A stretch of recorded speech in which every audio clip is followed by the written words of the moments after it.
Investigation কিন্তু প্রথম শুরু হয়েছিল জাস্টিস গাঙ্গুলির এজলাসে এবং জাস্টিস গাঙ্গুলির নির্দেশ বাক কমিটি এবং ভারতবর্ষের সর্বোচ্চ তদন্তকারী সংস্থা সিবিআই ইনভেস্টিগেশন করে এবং সেই ইনভেস্টিগেশনের পরে যাদেরকে ফাইন্ড আউট করা হয় যে সংখ্যাটা আমি দেখাবো 9-10-এ 993 জন আর 11-12-এ 810 জন এবং যথারীতি কিন্তু জাস্টিস গাঙ্গুলি শুধু এদেরকেই চাকরি থেকে বাতিল করার সিদ্ধান্ত নেন, বাকিদের কিন্তু আমাদের উপরে কিন্তু উনি কোনো রকমভাবে হস্তক্ষেপ করেননি। তারপরে যারা বাতিল হয়ে যায় তারাই কিন্তু জাস্টিস গাঙ্গুলির রায়টাকে চ্যালেঞ্জ করে চলে যায় ডিভিশন বেঞ্চে এবং সেই ডিভিশন বেঞ্চে ছিলেন সুব্রত তালুকদার।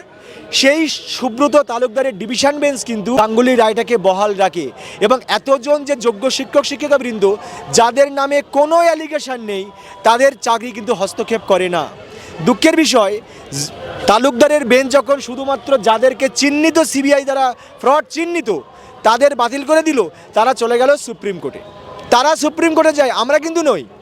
এবার সুপ্রিম কোর্টে যাওয়ার পর সেখানে বেলা ত্রিবেদীর বেঞ্চ, সেই বেলা ত্রিবেদীর বেঞ্চ থেকে তাদেরকে ইন্টারিম অর্ডার দিয়ে তাদের চাকরিতে বহাল রাখার নির্দেশ দিয়ে ইন্টারিম অর্ডার দিয়ে আবার কলকাতা হাইকোর্টে পাঠিয়ে দেওয়া হয় এবং সেখানে দেবাংশু বসাক এবং রশিদের বেঞ্চ গঠন করে আমাদের এই প্রক্রিয়াটা আবার শুনানি শুরু হয়।